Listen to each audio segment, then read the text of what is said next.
Good afternoon, everybody. Welcome to Aletheia Capital's Aletheia Connect series. It's our intention to provide our investors with the best inputs in terms of what's happening in the market and what the likely outcomes on the markets are likely to be. So today we have with us Amit Bansal.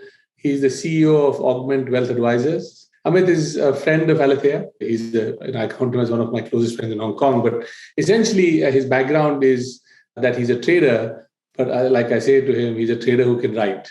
And so we thought we'll have him on the call today. Just to give you some background and just to, and talk a little bit about how he looks at markets. But essentially, Amit has been trading macro markets for the last 25 years. I've known him since 1998, 1997, actually. He has worked with Standard Chartered, he's worked with Merrill Lynch, with Barclays, then with Goldman Sachs, then with on the buy side with Millennium. And in these years, he's always been a macro trader. So he's been trading macro variables and looking at the macro outlook for markets, FX, interest rates, yield curves and things like that. When he started Augment Advisors, his goal was to try and use his experience in markets and understanding of macro to think about how one can help people build wealth, but by building a systematic process. And in that, he has kind of used these macro inputs to trade sector ETFs and has transitioned to equities. And I think one of the learnings that he's had is that he believes that you can use macro indicators to trade sector ETFs. We're going to talk to him today about his process, why he thinks about things the way he does, and then talk a little bit about what he thinks is happening in the market today based on his experience and what his model is telling him. Without much ado, I'm going to hand over to Amit. Amit, welcome to Aletheia Connect. And thank you for doing this. And the floor is all yours. So maybe you can tell us a little bit about, in your 25 years of trading, you always traded macro. So why ETFs now? What got you to this, kind of transition into? I always told you equities is more fun market. So you can realize that. So maybe you can tell us why. Yeah, so I think, so thank you, Prashant, and thank you, Aletheia, for inviting me over. So the two learnings that I had during, my career so far has been that there's a very strong belief that I've had so far, which is that macro environments determine asset returns, first and foremost. The second thing was that 100% discretion is sometimes detrimental for traders, and a systematic investment process actually helps in kind of allocating for long-term growth. So that's what we're trying to do in the private wealth side. And that's the most important thing. Now, in terms of, macro environments, how did I move towards equities? As I said, the asset returns, it could be equities, it could be fixed income, but essentially what we try to do is we try to identify the business environment or the macro environment or regime, as we call it today. And then we look in history as to what are the different macro environments or regimes that are closest to the current environment, and find out asset classes which have actually performed well during those periods. And then we allocate to them. So it's a very simple process, but what we have tried to do is essentially quantify it, make it more structured, and use some algos and quantitative strategies to actually distill it into a more mathematical format rather than intuitive that traders typically use. And Amit, would it be fair to say that when you started your career, you were obviously more intuitive, but I think what has changed is that there's a computing power available for you to be able to kind of... Absolutely. I think cheap computing power is something which is essential, to be able to do this. But one of the things which happened was that, for example, when we started out with, just to give an example of this year, right? And when the Fed was hiking rates, people didn't know whether you have to compare to 2018 or 2013 or 2005. There have been various hiking cycles. So which environment do we kind of correlate to? The muscle memory kind of dictates that you always go to 2018, but it could be 2005 as well.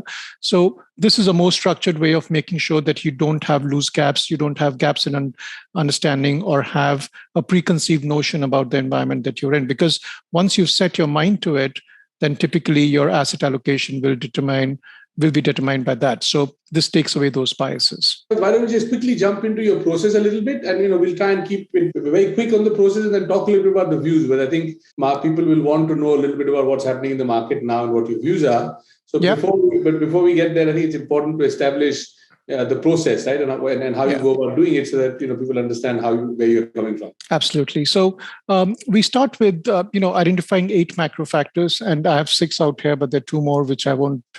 As Prashant says, I'll have to kill you if I have to tell you all the 8 of them.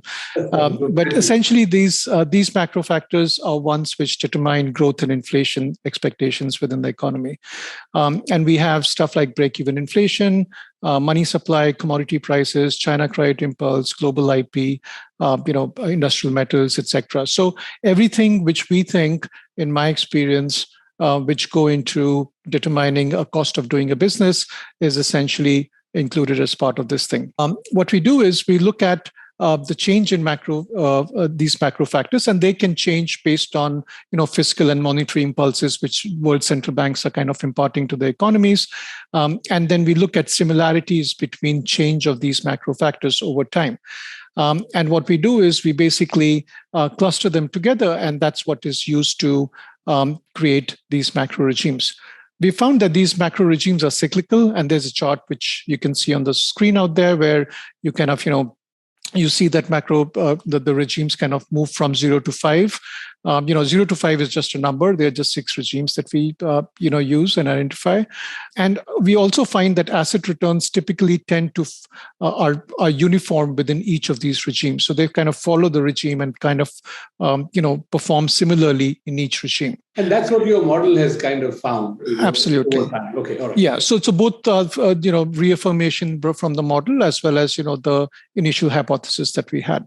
Right. So I mean, just to kind of maybe picture this. I guess your 8 macro variables are like flaps on a plane, and you're kind of keeping them in different permutation combinations, and the machine is trying to give you the best clusters in terms of defining what the regime is. Effectively, absolutely, kind of distilling it down to 6 regimes. Okay. So we, another way to look at it is like these dots on the screen, and each dot is a week in history, and it has information on what the environment was in that period of time.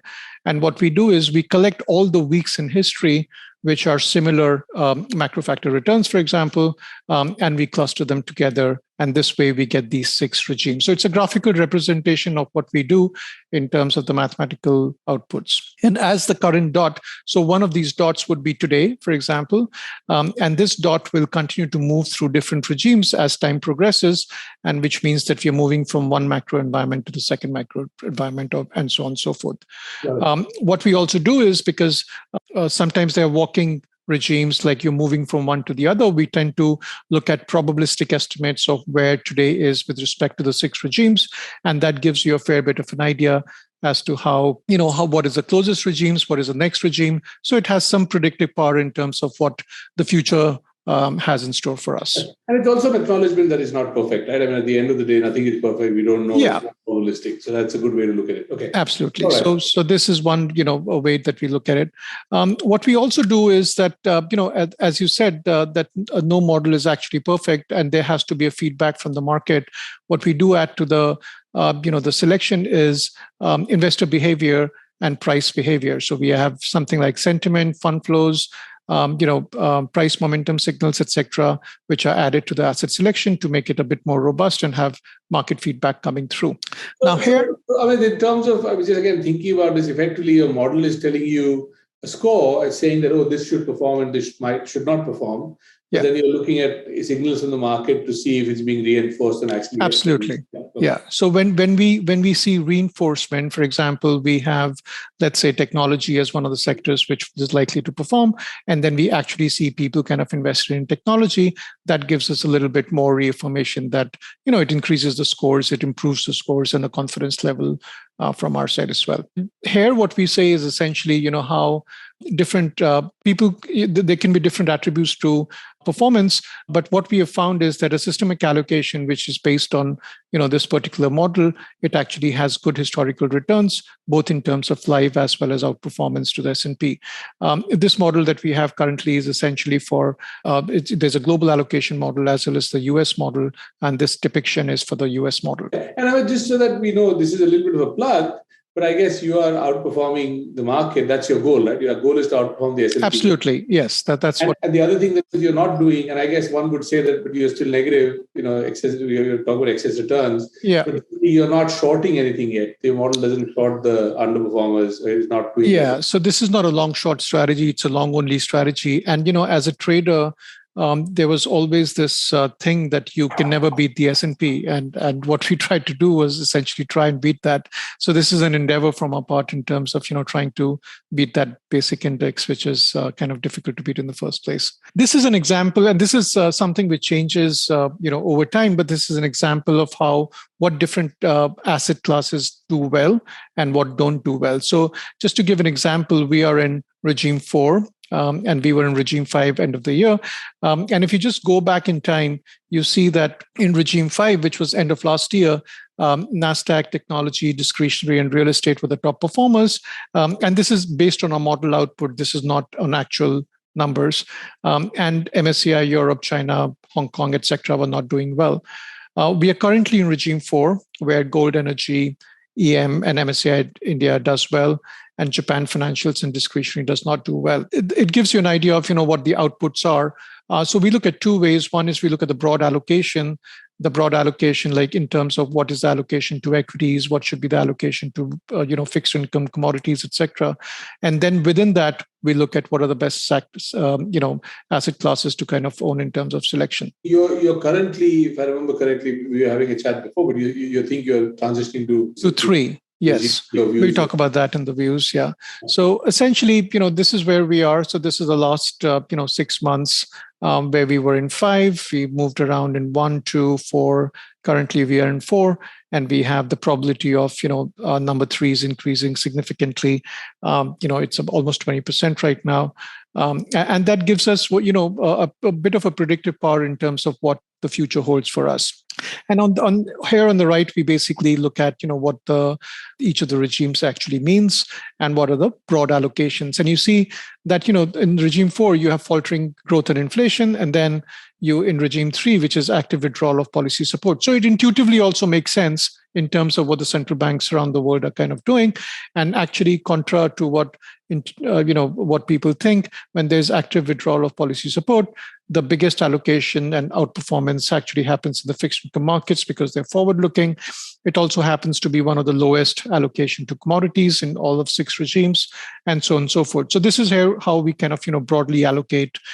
And then selection is based on what I showed you earlier in the chart. So you're saying that there is a 20% chance. It doesn't sound very big, but I guess you would say that it's a good confidence level.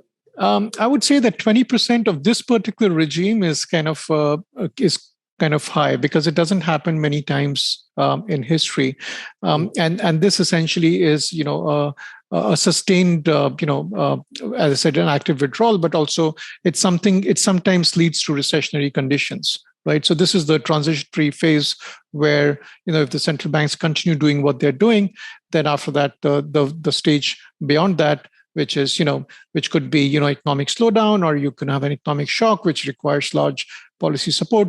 So we are essentially kind of moving towards a much slower growth environment, and that is where it's not necessary that we go into this thing. It's quite possible that central banks kind of take a step back and are more supportive. But if they don't, then this is what this is where the predictive nature of the model kind of comes in terms of possibilities which are there in front of us. Amit, can I ask you, how will the model, in your mind, predict the fact that the central banks might be becoming more supportive? Will that come through the fact that the economy is slowing down faster than expected? Is that what you want to say? It just means that there are two ways to do it. One is that if growth and inflation both kind of fall down, then we stay in regime 4, right? and then we never go into 3, even though the probabilities are high.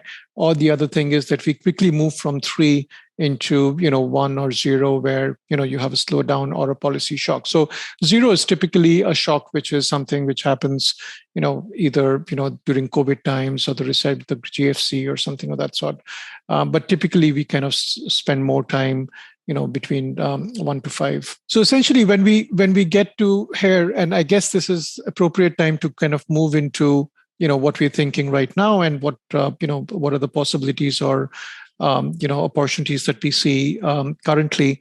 In terms of when we see the market, there are 2 or 3 things that I've very passionately follow. One is break-even inflation rates, because people who trade inflation, is their job to actually trade inflation, frankly. So they look at each and everything and each and every aspect of inflation, rather than the economists and researchers. With due apologies to everyone who's an economist or researcher, and we find that typically the 5-year inflation rates actually peaked in March and have been falling since. And the reason for that is, and we see the 5-year inflation in the green line out here. The reason is the orange line, which is the financial. I've taken the GS Financial Conditions Index, as a benchmark for financial conditions, and we see that the 6-month change of the orange line, which is depicted in the blue line below, is actually as high, and it's actually more tighter than what was there in the 2020 March the COVID crisis, which means that the shock to the system is actually much worse than what it was in March 2020. And which essentially, and we have seen that whenever we reach this kind of a level of financial conditions tightening over a 6-month period, it leads to very, very large shocks, and inflation falls quite significantly. And this data goes up to 1980. So it's not something which which does not take into account history.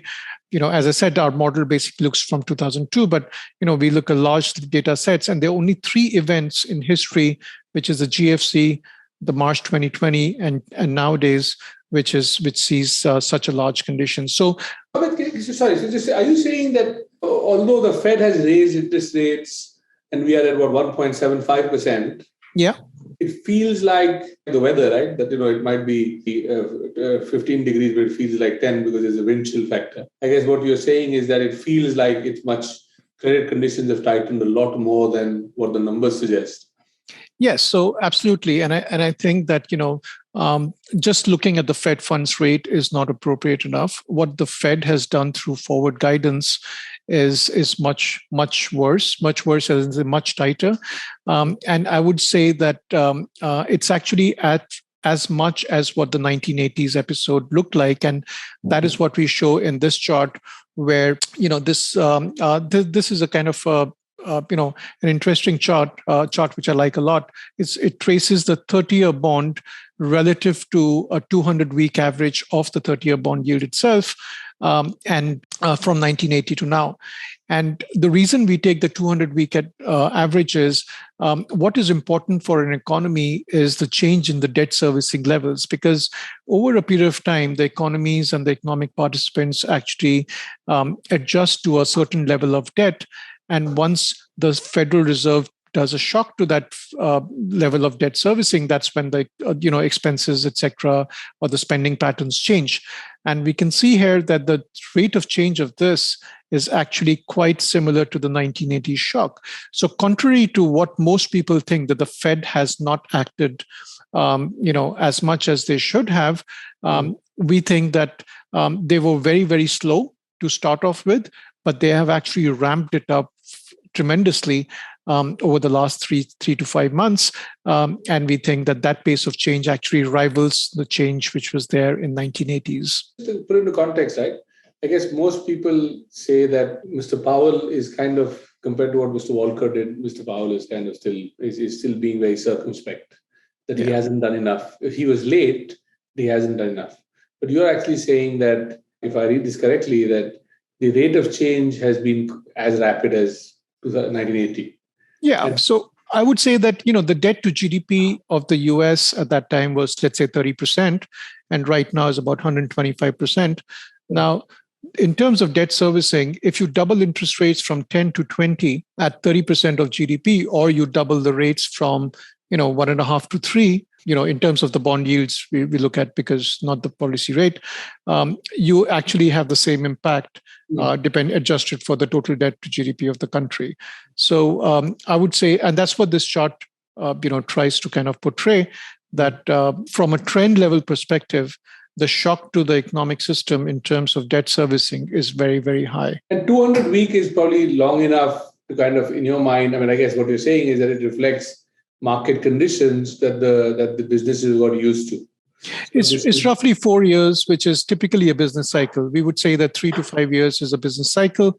And then within this business cycle, the economy gets used to a particular level of interest rates and creates debt in accordance to that. Okay, that's interesting, because I was talking to somebody the other day and we were looking back on the cycle, and when we were at Credit Suisse, obviously business used to go, you would kind of go and tighten, banks would cut based on what's happening in the market. 2012 was a bad year, 2016 was a bad year, 2018 and now 2023. So it looks like 4 to 5 years, like you said, right? So 4 to 5 years.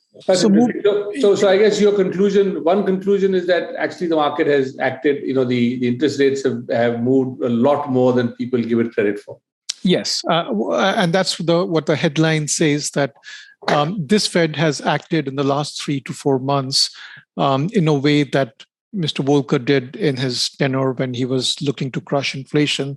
What they're doing is actually to crush the economy to a certain extent, such that inflation will come down domestically. And I think it might have political overtones. We don't want to get into that. But the basic fact is that when the Federal Reserve does not have enough tools to, let's say, influence commodity prices, there's only one way that they can influence the inflation expectations, which is actually target inflation expectations. And this is where we kind of segue to in terms of, how are inflation expectations moving? And if you look at the 5-year break-even inflation, it's actually the same level as October, November of last year. So it's interesting that it actually peaked in March and has actually come down. And it's very correlated to the metals index, which is the LME metals index that I've taken as a benchmark. And we see that there's a remarkable correlation between the two. And similarly, when we look at the 1-year break-even, it follows the crude prices quite remarkably as well. So essentially, whether actual inflation comes down or not is something that the Fed cannot really control. What they can control and they are targeting is actually inflation expectations, and through that, commodity prices to a certain extent. So Amit, is it the chicken or the egg, right? Because your inflation expectations, because they're correlated, they're concurrent in your chart. Yeah. So how does one kind of figure who's leading what? Right. So it's a question of dare. So the market is daring the central bank to put the country into recession. And the Federal Reserve is saying, I don't mind doing that. They're kind of, if you see in recent comments, we've seen that they've kind of quickly moved away from the soft landing scenario, which was a central case for them, perhaps in March to May period, and are now kind of giving up on the possibility of a soft landing. They will never say that we won't have a soft landing. As a central banker, you'll always keep on saying that till you don't have it. But essentially what they're doing is, and this is what the 75 basis points, this month kind of signifies, that they're daring the market to disbelieve them to the extent that they will go to actually reduce inflation. So, I guess you've talked about your, do you have any other chart you wanted to show? Because I wanted to also ask you about what your views on the big commodity, the big asset classes are, equities, commodities. Yeah, so we can talk about those, and I have a couple of charts to kind of support, what we're kind of saying. Yeah. Just one small thing about, the inflation. We actually see, labor costs kind of going lower. So we look at average hourly earnings, and the month on month is actually kind of, creeping towards 0.3% per month on month, which is 4 to 4.2% roughly, as opposed to 5.5%, 6%. We also look at imported prices, and we see that they are quite correlated to the CNY appreciation. So you have to remember that from 2020 to now, the CNY appreciated quite significantly, about 11 to 12%, 8% annualized actually. And therefore, the imported prices went up. And now with the CNY depreciation, we think there's a dampening effect on imported prices. So some components of inflation are coming down or expected to come down, which is essentially what the inflation break-even traders are also seeing, I guess. And that's why those expectations are coming down. And this CNY, I mean, I guess it's just a correlation, but if the CNY is depreciating and let's say the cost of things is coming down, shipping rates are still high, no? So I guess relative to historical rates, shipping is still high, and does that not kind of keep the prices relative? There will be basis, but I think shipping rates have also kind of come down a little bit in terms of they have come down. And the idea to show out here is that China is a very large exporter to the US, and when they started appreciating the currency, in 2020, they were exporting inflation to the rest of the world, and primarily to the US being the largest trade partner. And now it's the opposite, where they're actually exporting deflation. So it's actually, one of the things which people ask me, do you really get scared of, this Chinese renminbi revaluation? And my thing was, this is actually a welcome change because the world needs deflation, and China and to a very small extent, Japan are the only two countries which are capable of exporting deflation right now. And how does Japan do it?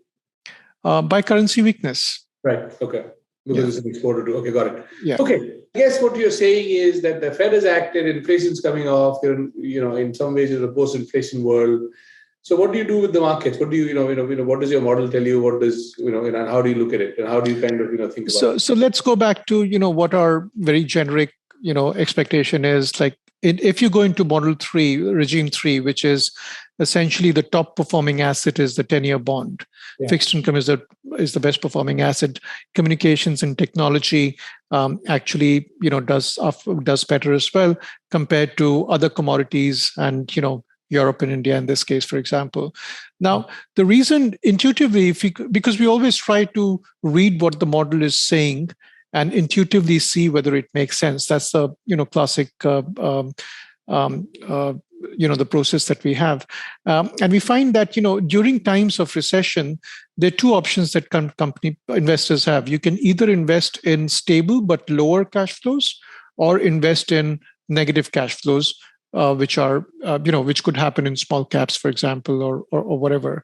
And the reason why I think the regime 3 is an interesting one is that despite the slowdown, people's preference for stable cash flows. So the people talk about technology, EPS, etc. The fact is that they will still always deliver positive cash flows. As an investor, you want to be indexed to positive cash flows, even if they are 10% lower than last year. Right, as opposed to a negative cash flow kind of thing. I think that's a simple preference that I would say happens in this kind of regime. Now, when we connect the dots with what is happening, we see kind of so if you go into the asset class, before we go into the asset class, we also look at how the markets have reacted, right? So the one thing which is clear to us is that the speculative bubble has burst. And on the right-hand side, we have, the red line, which is Bitcoin to gold, and the blue line, which is ARKK to SPX as a ratio. And we see that both of them are kind of deflating or have deflated already. We also see the total on the left-hand side, we have global market cap to global M3. And this is, it's a measure of level of optimism and pessimism in the economy, in the equity markets, and that's also kind of going towards pessimism. It's not that it can't go lower, but that froth is not there essentially. So it's not the periods in which it has gone undershot. That big one, the big V is the crisis, right? That was the COVID crisis. Yes. So essentially what happens is, so this is a little bit tricky because, the response of the Federal Reserve on the COVID crisis was very high. So you have to think that the M3 moved up a lot. Yes. Relative to the global market cap, because this is a it's a stabilization mechanism, how central banks kind of do it. So these dips are not equity markets going down actually that much. These dips are M3 increasing significantly higher, which drove this ratio lower. Got it. Okay. Yeah. And then we also see in the green line, which is it's TLT, which is the long bond ETF, versus the Russell 2000, which is a small cap index. And we see that since end of 2021, they've kind of been flattish, but have recently started to move higher. So I think there might be rotation into bonds, because you have to think of let's say a triple B spread on versus a small cap. And with treasury yields around 3.25%, if you add the credit spreads, you get 5.5%, 6%, which is kind of slightly on the higher side when you compare it to dividend yields of these companies in terms of total return. That begs the question of what you mentioned about what asset class, what are the broad asset classes. So based on our model for fixed, when you look at fixed income, based on a model and one anecdotal, this is the chart on the left shows copper to gold ratio versus the 10-year yield. And this is not my chart. It's actually Jeff Gundlach's chart, which is of double line. He's a great believer of this, and essentially says that the copper to gold ratio is a good leading indicator of where 10-year bond yields go, because this ratio kind of signifies the industrial activity within the economy. And we see that this ratio is kind of going down, whereas 10-year bond yields are very high. The similar thing happened in 2018, and then we had a sharp correction in bond yields. So it's so bonds is something, long bonds are something which we think are undervalued. They are not pricing recession risks. And you have to realize that even if the 20% chance of a recession or whatever, according to a model of regime 3, the return is very high for fixed income bonds at that point of time, more than equities. So therefore, on a probability weighted basis as well, you would increase allocation to bonds. But I guess one way to look at it, I think you pointed this out to me, which is that the Apple bond is yielding slightly more than 4%. Yeah. And Apple's earnings might take a hit because there's not enough chips or there's not enough demand, but they'll still pay you 4.5%, right? Which is pretty good. If you lever up, you get reasonably good returns. Yeah, absolutely. Within the commodity sector, we kind of look at gold versus all commodities index, which is the chart on the right, and we find gold as something which is really cheap compared to all commodities on a trend basis. This is something which goes up, I think, since 2003, and we think that on a trend basis, typically the gold is the last anti-dollar sort of a trade that we have right now, because as the U.S. economy kind of slows down, and given the relative real rate problem with the rest of the world, because there is no second currency to kind of replace the dollar, we think gold will act as can possibly give better returns in case this kind of a sharp slowdown comes into play. Like the haven of last resort in some ways, because the US dollar has been so strong that before people move into other currencies, they will first go into gold. Yes. So essentially, what we're saying is government bonds before credit, gold before the dollar. The last one, which is an interesting one, which where I look at the detrended Nasdaq, and what we've done here is we looked at the Nasdaq composite, and taken the ratio with its 200-week average. And you might say that why do I look at 200-week? It's basically a trend in the sense that it's a four-year trend. And it's interesting to watch this because people say that it's different this time, but to us it's actually not that different. So this is the inflation shock of the 80s. And there's obviously very fair comparisons between what happened in the 80s and what's happening today, and whether it's the same or whatever it is. But actually, this is exactly what happened in the 80s, where there was a bubble period. The Federal Reserve started, tightening interest rates, which caused the Nasdaq to come down to its 200-week level, and then, of course, it kind of bounced around and started to move up a little bit. And we are actually in the same formation. We are. We've reached a particularly interesting point of entry, and it's not to call the bottom of the market. This is not what we're trying to do. What we're trying to say is that if we have, 2 or 3 risks on our horizon, which is inflation, the amount of Fed, what's going to happen, the uncertainties in the place, this gives us a level of certainty that given an inflation shock and a response of the Fed in response to that, which is very similar to the 80s.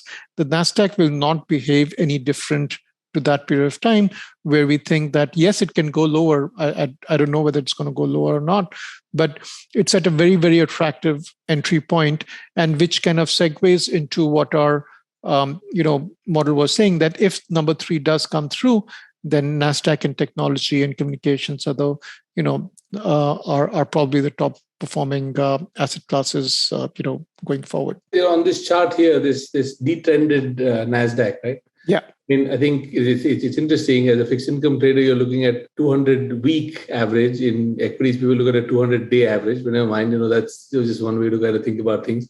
But I guess if you go back to that old purple box in the 80s, that period, there's the three kind of ups and downs, if you may.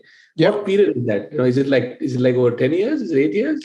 Yeah, so it's, I think, from 80 to 88. This is still the time that, inflation's back was kind of broken by Volcker. So that they were, inflation doesn't go up in a straight line. It went up, then it came down, bond yields rallied because of a slowdown, then it again picked up, and then it came down.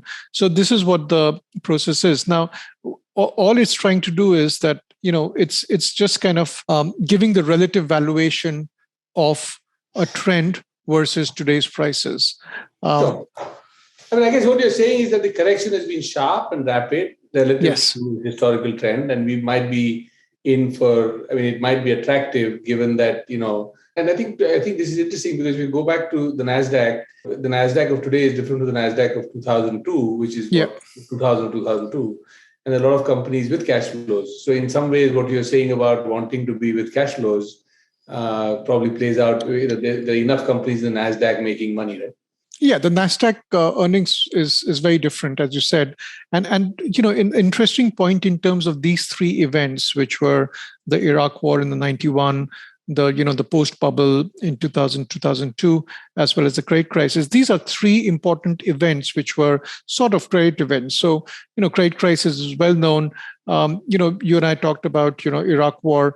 The propensity of people to consume energy, I think, was 17, 18% at that point of time. So it was a large shock to the system in terms of, a very large supply side shock for a very energy intensive, economy. I think the heavy end of the fuel barrel was a much larger proportion, and that in some ways tells you how interwoven energy was with the industrial complex. Right? It's probably a lot less now. Yeah. So the question is that absent this an event shock, which does not look to be on the horizon, but there could be one. But this looks like an attractive entry point, which is kind of confirmation. So the idea is, yes, there's a 20% chance of regime 3, but to have these 3 assets, which is gold, bonds, and the NASDAQ, in your portfolio would hold you in good stead, in case things kind of move, a bit awry in terms of economic growth, and maybe rotate a little bit out of perceived winners of this year, which were energy, value, and so on and so forth, towards some of these asset classes. Thank you for this. There are some questions out there, so maybe we can go and get those questions, and then we can kind of go back to some charts. But I guess the first question here is, could you explain how, like, for example, those asset classes, you have, under each regime, you have different asset classes, right? Yeah. So how do you select those? How did those come about? So we don't select these. This is what the model does. Essentially, what the model does is, let's look at the chart, right? So it bifurcates time into different regimes. So it says from this date to this date, we are in regime 2. We look at all the regime 2s which are there. Then this date to this date, you're in regime 4, and so on and so forth. And what we do, the output of the model is basically time segmented into regimes. And then what we do is we try and find out what are the assets which actually done well during that period. And we kind of, and there's a process around it. I mean, there's a a whole process around how we kind of find out the robustness, because you can have a plus 30% and a minus 30%, and the result will be zero, the average return. So we filter that in terms of, what is the robustness of our asset class returns. And that is how we find out what is the best asset class return which comes through. So if we just go back to this, right? So regime 2, copper, financials, China, Europe, Japan, and then treasuries down, tips down, gold down. Yeah. That, when you go back to the periods where regime 2 was in play, these are the most likely to have performed. Yeah. So if you look at regime 2, we were in 2 from January 2002 till pretty much April, May, right? Yeah. This year primarily was regime 2. And if you see from till April, May, and if you look at these assets, financials did well. China, Europe, and Japan did well versus the US. Treasuries did not do well. Copper did well. Gold was kind of flattish. It actually did well relative to the rest of the market, and tips did horribly. So it's not a perfect system, because even though we are trying to model an economic behavior of participants in history, so it's like but there are always some things which are different. Yeah, right. So what has been the biggest surprise for you? Was it China? I guess China must have been a surprise, right? Because China was not predictable in some ways. The biggest surprise actually was last year, with the outperformance of the China was okay. Last year, the China was kind of showing a little bit of a negative thing. The biggest surprise was actually the time variation of EM. Basically, we thought that the model was suggesting that EM should have rallied a little bit more in line with the commodities move, and it started later. So, for example, year to date, Hong Kong China complex has actually outperformed the US, which is contrary to what most people thought. But it took some time. It took some policy measures to turn the market. So the one thing which is important to note, and why we put this sentiment, fund flow thing, etc., as a market investor behavior feedback, is that what would have happened if policymakers in China would not have come in middle of March and stabilized the market, right? So if that would not have happened, then the investor behavior would have been totally one-sided, and we would have seen massive underperformance. But they came to kind of at the extremes, and they came and stabilized the market, and that's what we see today. So it just means that the herd mentality is quite strong, essentially. Or that like China, was late, but I guess it was late because policy was still evolving, and it became quite bad, and therefore the policy came through. So in some ways, it was like an extreme. People did have to act, because you can't be rational about everything all the time. Right? Absolutely, and one has to realize that models cannot predict policy, like non-economic policy. So, we still have some history of fiscal and monetary policy, and those are predictable in many ways. But you cannot have regulatory policy built into this thing, because those. And Amit, just to kind of get this context, just to put it in context, I guess your US model is working better than the global model in some ways, because the US is a lot more predictable. That is true. There's also one more thing, and the reason we go back to your first question, why we use sector ETFs, because sector ETFs typically, as opposed to factors approach that people have about growth, value, momentum, etc., you never know. You cannot compare, let's say, growth and value across two different time zones, because their components change. But the expectation here is that sector ETFs typically have the same composition. So it makes it easier. Like industrials will be industrials and financials will be financials. So we can compare between two time zones. But if I have to compare value, one could argue that Apple was value in 2011 when Warren Buffett bought it, and today it's growth. Energy was, or that Facebook was growth a few years ago. Now it's value, and now it's value, right? So it changes during because keeps changing. It's difficult to kind of compare across time zones to find out what is the factor that we are actually looking at. So we keep away from those factors. growth momentum, etc. factors, and stick to things which have stayed the same roughly. And um, um, where EM kind of changes a little bit is that there's a lot more tech in EM now compared to before. Yeah. Right. So and therefore, when we compare between 2007 2008, the composition has changed a little bit. So the model is a self-learning model. It kind of learns every month in terms of how how the behavior is, and over a period of time, all these things will kind of come into play. Got it. So I have a question. It's a long question. So I'm going to read it out, and if I get lost, you can ask me again. Okay. So I guess the question is, I'll read it out. So, do you overlay your model output with your observation around developments? For instance, critical number over the next few months is inflation, and for markets, the most important factor is where the Fed takes policy rates to.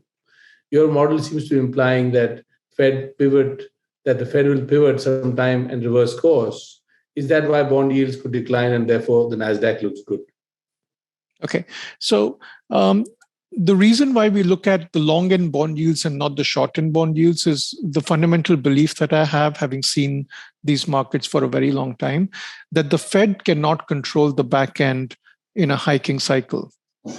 So it can control in a easing cycle because they do QE, but in a hiking cycle, they can take the rates to 3.5%. But guess what? 10-year and 30-year bond yields are already at 3.25 and 3.50.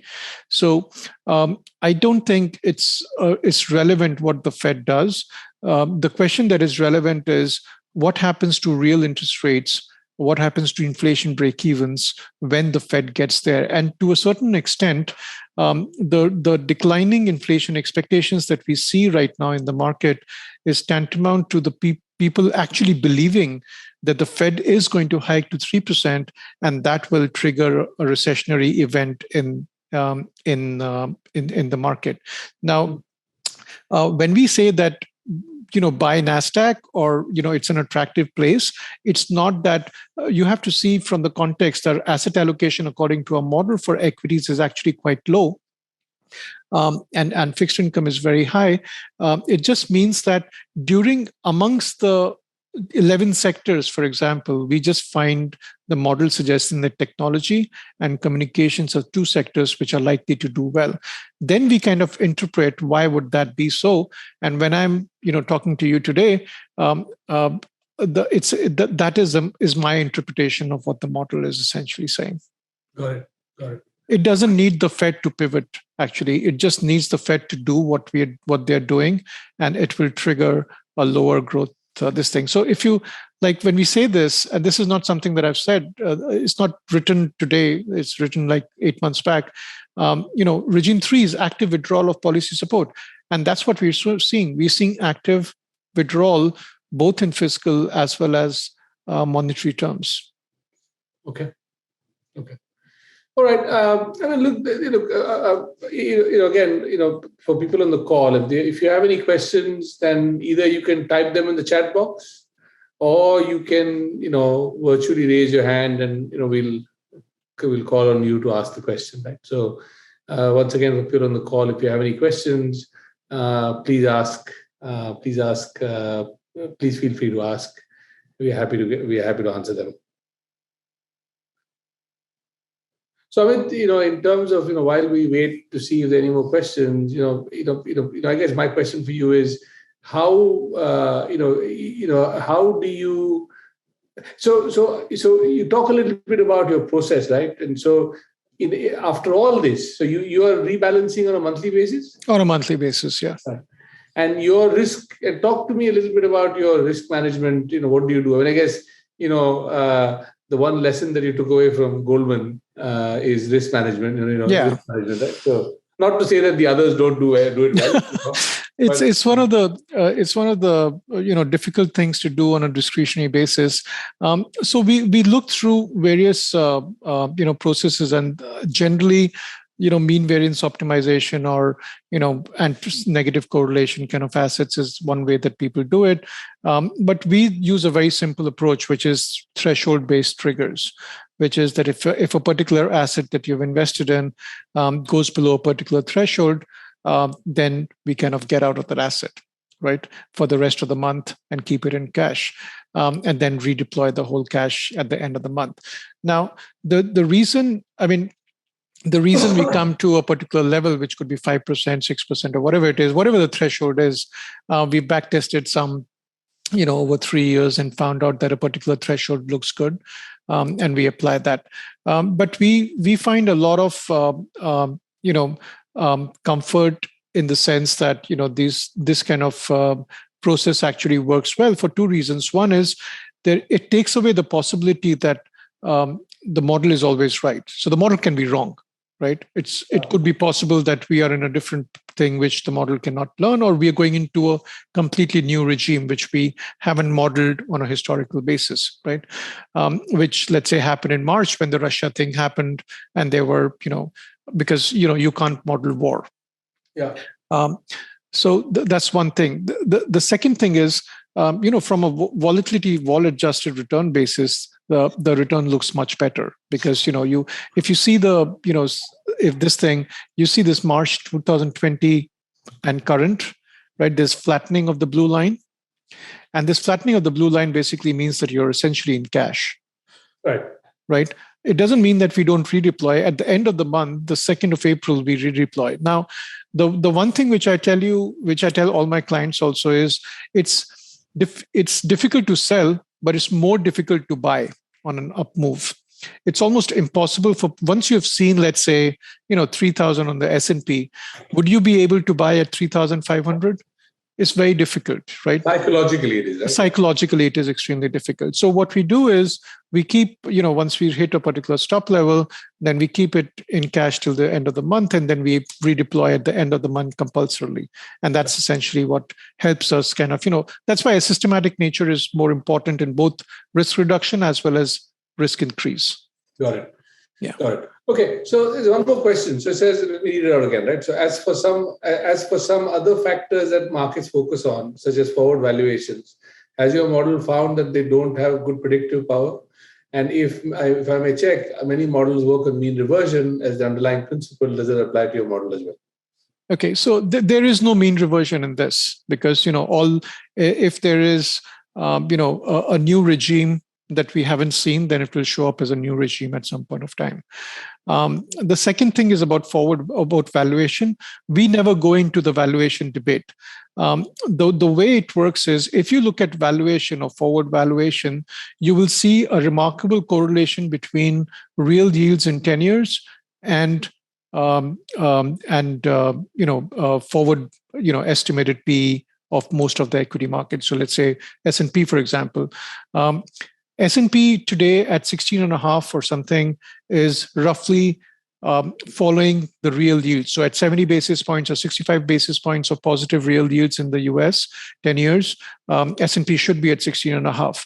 I know people say that it should be at 14 or 15 because that's where it kind of historically, bottom out. But that is because historically, the rate at which the economy goes into a recession or a sharp slowdown used to be 1%. So in the US in 2018, December, the real 10-year yields went to 1.1%, and that's consistent with a 15 multiple, right? So, but when we look at real yields, it automatically takes in, because there's, the things which are correlated with these macro factors. And my idea when we chose the macro factors is that you choose something which is the most basic, which influences everything else. Yeah. Rather than doing a derivative. So for me, just to complete the thought, for me, price earnings multiple is a derivative of what the real yields in the economy are. Got it. And that essentially your macro variables driving the profit impulse and the valuation impulse, right? Absolutely. And I guess the other thing that one might say is that you're looking at relative outperformance for sectors. So the absolute valuation is less relevant. You're looking at relative. Yes. Yeah. So since it's essentially a long only and not a long short strategy, we just try to find out what are the best performing assets and keep away from things which are not. Got it. Okay. Well, there are no more questions, Amit. So I'm going to kind of end it there because I guess keeping it tight is good. I wanted to thank you for your insights today. Thank you for your time, and all the best with building the business. We know that building business is tough. Yeah. We've been doing it at Aletheia for a while, so we know that it takes time. So power to you and your model, and thank you for sharing your insights. And maybe thank you very much. Circle back, after the summer, and figure out where we are and what's happening to the market. But thank you for doing this. Thank you very much. Thank you for having me. Thank you.